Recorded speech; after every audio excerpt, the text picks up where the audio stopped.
Hello everyone, welcome to move the study. आज से हम अपने चैनल पे क्लास 10th की बायोलॉजी की न्यू प्लेलिस्ट बना रहे हैं, जिसमें हम सृजन आईसीएससी के जितने भी चैप्टर्स हैं आपकी वीर बाला रस्तोगी में, उसको धीरे धीरे इवेंचुअली कवर अप करेंगे। So this is the chapter number 1 from ICSC Srijan biology by Veer Bala Rastogi. Chapter 1 आपका cell division and structure of chromosome पे है।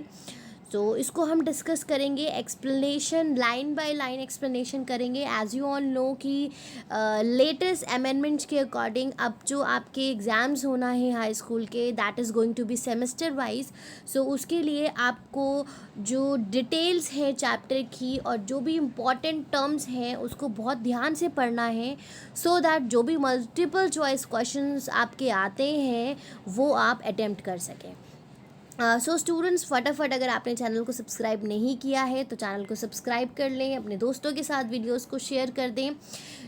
इस चैप्टर को हम पार्ट्स में डिवाइड करेंगे, जितने भी पार्ट्स में हमारा ये चैप्टर कवर अप होता है, and I will be providing you the solutions also. जो पीछे क्वेश्चंस दिए हुए हैं उसके सॉल्यूशंस भी मैं आपको लास्ट वीडियो में प्रोवाइड करूँगी।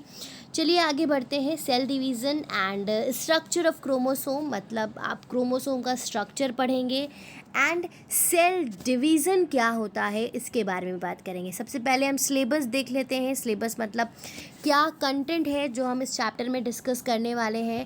तो we will talk about cell cycle. Cell cycle के बारे में हम बात करेंगे। Just a second.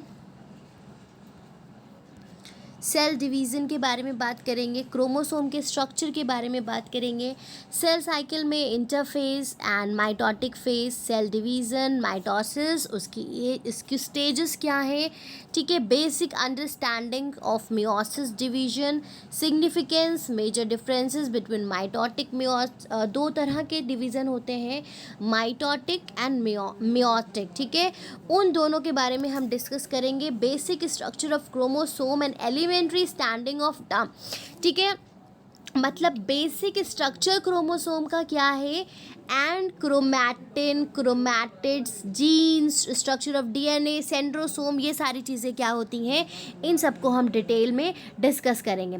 फटाफट वीडियो को लाइक कर दीजिए एंड अपने दोस्तों के साथ वीडियोस को शेयर कर दीजिए। आज का टॉपिक हम स्टार्ट करते हैं। स्टार्ट करते हैं सेल डिवीज़न, ठीक है। सबसे पहला टॉपिक है हमारा सेल डिवीज़न। सेल डिवीज़न का मतलब होता है सेल का टूटना। आप सभी जानते हैं कि सेल डिवीज़न बहुत ज़रूरी है।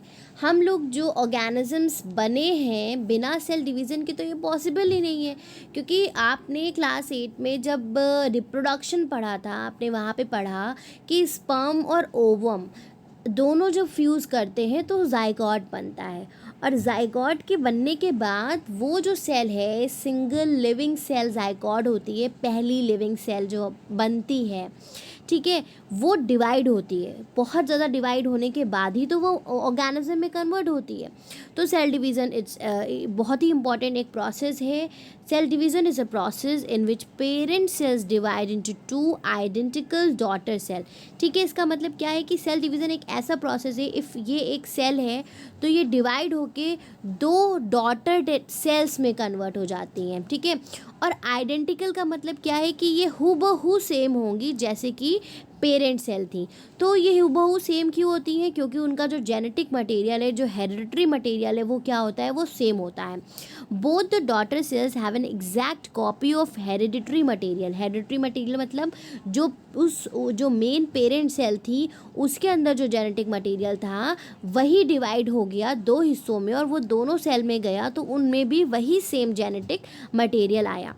इन यूनिसेलुलर ऑर्गेनिज्म, तो यूनिसेलुलर ऑर्गेनिजम्स कौन से ऑर्गेनिजम्स होते हैं, सिंगल सेल ऑर्गेनिज्म, ठीक है। ये सारी चीज़ें आप पिछले क्लासेस में बचपन में पढ़ के आए हो, 6, 7, 8 में पढ़ चुके हो, 9 में पढ़ चुके हो।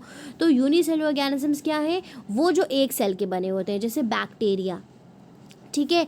It is a means of reproduction. तो यूनिसेलुलर ऑर्गेनिज्म में जैसे एक बैक्टीरिया की सेल है, तो इसमें जब सेल डिवाइड हो रही है तो इससे ये क्या हो रहा है, दो बैक्टीरिया की सेल बन गई हैं।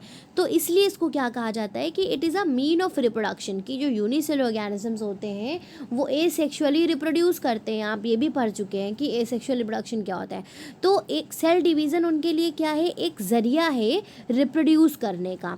Where as in multicellular organism, लेकिन मल्टी सेलुलर ऑर्गेनिज्म में, मल्टी सेलुलर ऑर्गेनिज्म क्या है, वो ऑर्गेनिज्म है जो एक से ज़्यादा सेल्स के बने हुए हैं, जैसे हम humans. It is a means of growth.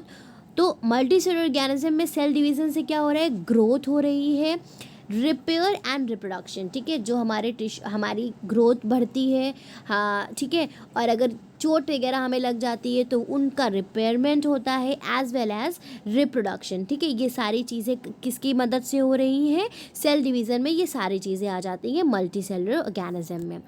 आगे बढ़ते हैं, सेकेंड टॉपिक है हमारा why cells need to divide. Cells को डिवाइड होने की ज़रूरत क्यों है, तो इसके कई सारे रीज़न है। Cell division is the most essential requirement of all living organism. जितने भी लिविंग ऑर्गेनिज्म हैं इनके लिए सेल डिवीज़न एक बहुत ही इम्पॉर्टेंट एसेंशियल रिक्वायरमेंट है। The new cells produce are needed for various activities. जो भी नई सेल्स बनती हैं उनकी ज़रूरत हमें क्यों है, ग्रोथ के लिए, रिपेयर के लिए, रिप्लेसमेंट के लिए एंड रिप्रोडक्शन के लिए, ठीक है, कि हमारी बॉडी की ग्रोथ हो सके, जो टिश्यूज़ ख़राब हो चुके हैं वो रिपेयर हो सके, रिप्लेस हो सके पुरानी जो डेड सेल्स हैं, और रिप्रोडक्शन के लिए। तो इन सभी चीज़ों के लिए हमें सेल डिवीज़न की ज़रूरत है, सेल्स को सेल डिवाइड होने की ज़रूरत है। अब देखो ग्रोथ कैसे होती है। All multicellular organisms and plants begin their life as a single cell। अब जितने भी मल्टीसेलुलर ऑर्गेनिज्म है, चाहे वो प्लांट्स हो चाहे वो एनिमल्स हो, सबकी शुरुआत कहाँ से होती है, जायगोट से होती है, and attain a size as large as elephant, whale or a giant Sikoa tree, ठीक है। तो और मतलब जायगोट से वो बनते हैं और वहाँ से बनते बनते वो कहाँ तक के चले जाते हैं, एक बहुत बड़ा ऑर्गेनिज्म बन जाते हैं। एलिफेंट, व्हेल एग्जाम्पल दिया हुआ है कि एक एलिफेंट कितना बड़ा होता है, एक छोटी सेल से वो बनता है, ठीक है। और जाइंट सिकोआ ट्री क्या है, आपने क्लास 6 में शायद ये पढ़ा होगा, द रेडवुड ट्री जिसको कहते हैं। ये दुनिया का सबसे लंबा पेड़ है, giant Sikoa tree, redwood tree. इसकी हाइट कितनी है, लगभग 300 फीट इसकी हाइट है, ठीक है। This increase in size is due to increase in the numbers of the cells. तो किसी भी चीज़ की जो ग्रोथ हो रही है वो कैसे बढ़ रहे हैं, प्लांट्स ग्रो करते हैं, हम लोग ग्रो करते हैं, तो हम कैसे ग्रो कर रहे हैं, क्योंकि हमारी सेल्स डिवाइड हो रही हैं। अगर हमारी सेल्स डिवाइड नहीं होंगी तो हमारी बॉडी में ग्रोथ नहीं होगी, as a result of repeated cell division. क्योंकि जो सेल्स है हमारी बॉडी में वो कंटिन्यूसली क्या कर रही हैं, वो कंटिन्यूसली डिवाइड कर रही हैं। तो ये सबसे पहली बात हो गई सेल डिवीज़न फॉर ग्रोथ की। फिर उसके बाद करते हैं सेल डिवीज़न फॉर रिपेयर की, ठीक है। रिपेयर कैसे करती हैं, new cells are required at the site of injury, cut or fracture to heal the wound. कहीं पे भी हमें चोट लगती है, कहीं पे भी कोई डैमेज होता है, तो वहाँ पे उसको हील करने के लिए नई सेल्स की रिक्वायरमेंट होती है, कि वो जो गैप आ गया है, जो नुकसान हुआ है, जो डैमेज हुआ है, वो उसको फिल कर सके, ठीक है। तो रिपेयरमेंट के लिए हमें सेल डिवीज़न की ज़रूरत है। सेल डिवीज़न फॉर रिप्लेसमेंट, ठीक है, जो पुरानी सेल्स हैं, जो डेड सेल्स हैं, उनको रिप्लेस करता है कौन, cell division. In our body about 300 billion cells die every minute. हर मिनट हमारी बॉडी में 3 बिलियन सेल्स मरती हैं। Therefore about equal numbers of new cells are needed to replace. ये नंबर्स आप याद रखिएगा, छोटे छोटे पॉइंट्स याद रखिएगा, ताकि क्योंकि मल्टीपल चॉइस क्वेश्चन में जो फिंगर टिप्स पे पूछी जाती हैं चीज़ें, वो छोटे इंपॉर्टेंट पॉइंट्स होते हैं जो आपको याद रखना है। तो चैप्टर को आप बहुत थरली डिटेल में पढ़ोगे तब ये सारी चीज़ें याद कर पाओगे। पेंसिल से अंडरलाइन करते जाइए, हाइलाइटेड जो टर्म्स हैं वो हाईलाइट करते जाइए, जो इम्पॉर्टेंट टर्म्स हैं। एंड बहुत अच्छा है आपके लिए जब आप मल्टीपल चॉइस क्वेश्चन के लिए अपने आप को अभी से प्रिपेयर करोगे, तो आगे नीट एग्जामिनेशन के लिए आपको ये बहुत ज़्यादा हेल्पफुल होने वाला है, ठीक है। The cells in different parts of of our body have different life span. अब देखो हमने कहा कि हर मिनट 3 बिलियन सेल्स क्या होती हैं, डेड होती हैं, हमारी बॉडी से रिप्लेस होती हैं। और जितनी भी हमारी बॉडी की सेल्स हैं अलग अलग तरह की, उनका लाइफ स्पैन क्या है, अलग अलग लाइफ स्पैन है। Which they die natural death, after which they die natural death and need replacement. ठीक है, तो उसके बाद क्या होता है कि उनका एक लाइफ स्पैन है। लाइफ स्पैन का मतलब एक ड्यूरेशन है कि वो इतने ही समय तक के ज़िंदा रहेंगी, उसके बाद वो ख़त्म हो जाती हैं। और जब वो डेड हो जाती हैं तो वहाँ पे न्यू सेल्स उनको क्या करती हैं, रिप्लेस करती हैं। यहाँ पे देख लेते हैं क्या दिया हुआ है।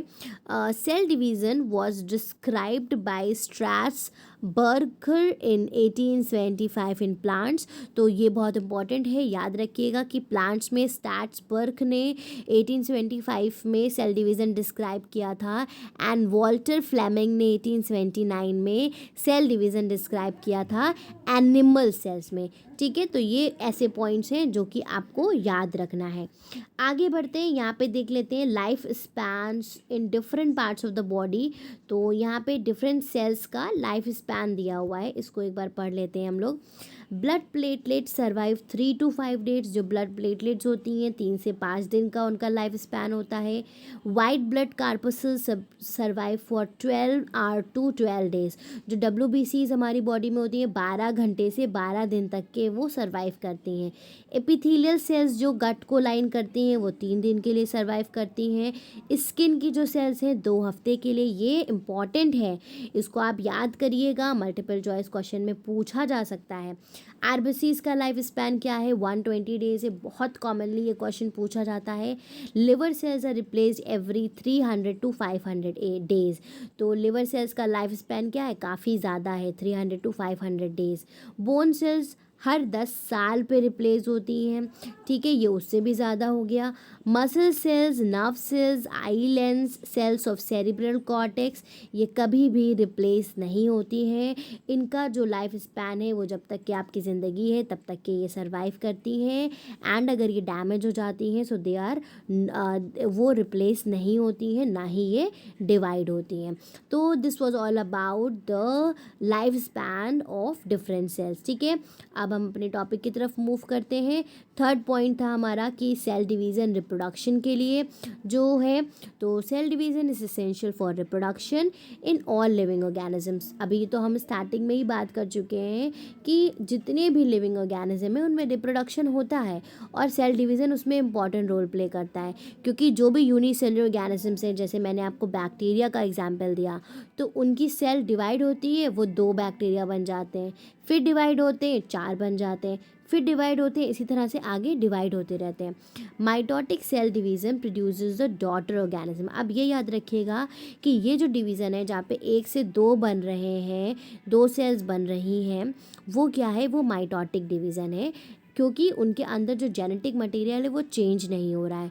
इन मल्टी सेलुलर ऑर्गेनिज्म में क्या होता है, रिप्रोडक्टिव सेल्स जो गैमीट्स हमारी बॉडी में बनते हैं, स्पर्म और ओवम, वो बनते हैं मियोसिस से, माइटोटिक डिवीज़न से, मियोटिक डिवीज़न से, नॉट माइटोटिक। ठीक है, मियोटिक जो कि मियोसिस कहलाता है, are formed inside the gonads. जो रिप्रोडक्टिव पार्ट्स हैं उनमें गैमीट्स हमारे बनते हैं by meiotic division, MEIOTIC, meiotic division, जिसको रिडक्शनल डिवीज़न कहा जाता है। इसको रिडक्शनल डिवीज़न इसलिए कहते हैं क्योंकि इसमें जो नंबर्स ऑफ क्रोमोसोम हैं वो हाफ हो जाते हैं। ठीक है, हैप्लॉइड का मतलब होता है सिंगल क्रोमोसोम, क्योंकि इन सेल्स के जो क्रोमोसोम्स हैं वो कैसे होते हैं, हैप्लॉइड क्रोमोसोम होते हैं, सिंगल क्रोमोसोम। ठीक है, स्पर्म में एक होगा, ओवम में एक होगा, फिर वो फ्यूज़ करके क्या बनाते हैं, डिप्लॉइड ज़ाइगोट बनाते हैं। तो ये आपको याद रखना है कि मल्टी सेलुलर ऑर्गेनिज्म में जो रिप्रोडक्टिव सेल्स बनती हैं वो मियोटिक सेल डिवीज़न से बनती हैं, माइटोटिक से नहीं बनती हैं।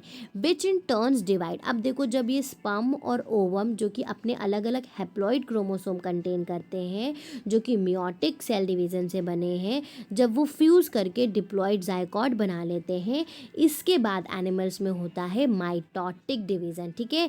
फिर वो जैसे एक जायगोट आपका बन गया, ठीक है, ये जायगोट बन गया। अब ये क्या है, 2n है, क्योंकि इसमें एक हैप्लॉइड, 2 हैप्लॉइड स्पर्म और ओवम फ्यूज़ करके इन्होंने ये बनाया। अब ये फर्दर डिवाइड करेंगे तो माइटोटिकली डिवाइड करेंगे, मतलब सब में जेनेटिक मटेरियल डिप्लॉयड रहेगा, ठीक है। इससे क्या होता है, मल्टी सेलुलर ऑर्गेनिज्म धीरे धीरे फिर डिवाइड होते होते आगे बन जाता है, ठीक है। उसके बाद हमारा बहुत इंपॉर्टेंट टॉपिक आता है सेल साइकिल। इसको हम इसी वीडियो में कवर अप करेंगे। मेन फेसेस जो है सेल साइकिल के, उसके बारे में बात करेंगे।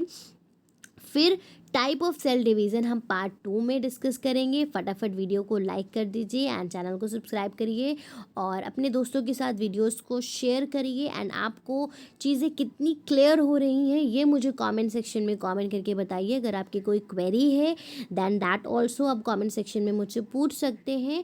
अगर कोई टॉपिक ऐसा होगा जो आपको नहीं समझ में आएगा तो मैं उसके लिए सेपरेटली एक शॉर्ट सी वीडियो बना दूँगी सो दैट आपको वो पर्टिकुलर टॉपिक अच्छे से समझ आ जाए। सेल डिवीज़न क्या है, the phase of growth and division, ठीक है। सेल डिवीज़न को फेज ऑफ ग्रोथ क्यों कहा गया है, क्योंकि इस वक्त जो ग्रोथ होती है सेल की वो होती है सबसे ज़्यादा, उसके बाद सेल इवेंचुअली डिवाइड करती है। तो उसको पढ़ने से पहले हम यहाँ पे इसका जो डायग्राम दिया हुआ है उसको देख लेते हैं, ठीक है। तो अब आप स्क्रीन पे डायग्राम देख पा रहे हैं, आपके पास आपकी बुक भी होगी, उसके थ्रू भी आप डायग्राम देख सकते हो, ठीक है। तो थोड़ा सा हाइड हो रहा है, एक सेकेंड, हाँ। तो ये जो आपकी बुक का डायग्राम है इसमें आप देखोगे कि इतना छोटा सा portion, this is the mitosis, ये पूरा क्या है, सेल साइकिल का डायग्राम है। और इसमें ज़्यादातर जो हिस्सा कवर किया है वो किसने कवर किया है, वो इंटरफेस ने कवर किया है। सिर्फ इतना जो ये एक ब्लॉक है, this is the mitotic division.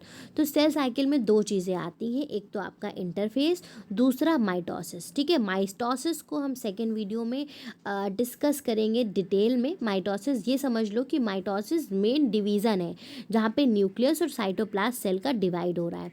उसके अलावा जो इंटरफेस है ये एक लॉन्ग टर्म फेस है जिसमें 3 फेसेस आते हैं, ठीक है। वो आपको यहाँ पे बने हुए हैं। एक क्या है, G1 फेस, फिर S फेस, उसके बाद आता है G2 फेस, ये इंटरफेस में आता है। G1 फेस 11 घंटे का सबसे लॉन्ग, देन सिंथेसिस फेस 7 घंटे का एंड G2 फेस छोटा 3 घंटे का। और सबसे छोटा क्या होता है, माइटोसिस फेज होता है। G1 फेस में देखो क्या होता है कि सेल में ग्रोथ हो रही है, वो मेटाबॉलिकली एक्टिव है, जो उसमें क्रोमोसोम्स हैं और सेंट्रियोल्स वगैरह हैं ये रेप्लिकेट करते हैं। फिर एस फेस में क्या होता है, डीएनए सिंथेसाइज करेगा, growth and synthesis of DNA. फिर G2 फेज क्या होता है, इस वक्त अब सेल फाइनली तैयार हो गई होती है डिवाइड करने के लिए, जो भी चीज़ें बाकी होती हैं वो कवर अप होती हैं। उसके बाद वो आ जाता है माइटोसिस के फेस में। माइटोसिस में क्या होता है कि सबसे पहले न्यूक्लियस डिवाइड होता है और उसके बाद साइटोप्लाज्म डिवाइड होता है। ये अभी हम जब डिटेल में बात करेंगे तो आपको और अच्छे से समझ में आ जाएगा। चलिए अब हम यहाँ से थ्योरी डिस्कस करते हैं इसकी।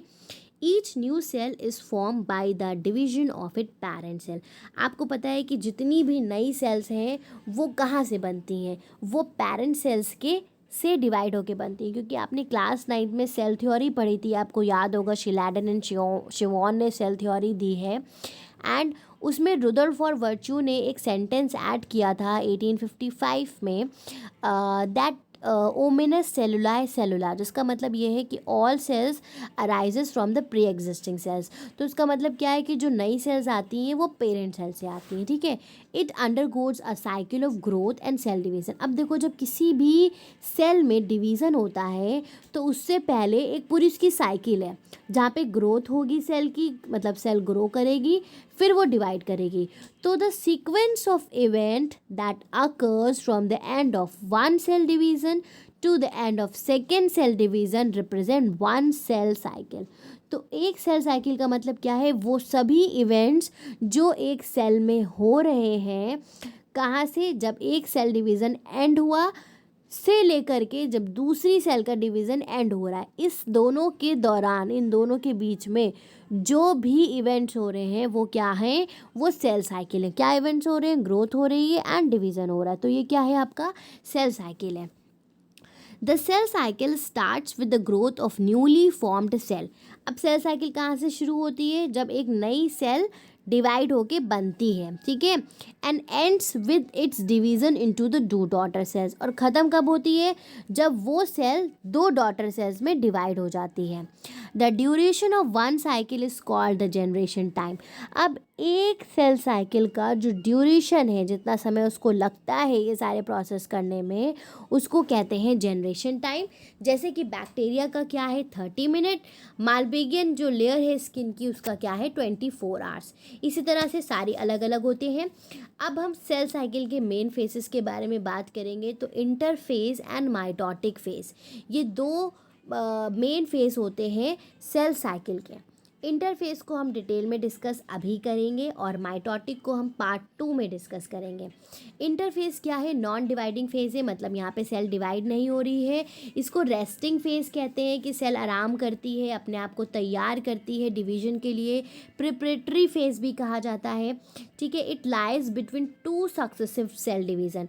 दो सक्सेसिव सेल डिवीज़न का क्या मतलब है? कि एक सेल के डिवीज़न और दूसरे के होने से पहले पहले जो पूरा एक टाइम है, उसको क्या कहते हैं?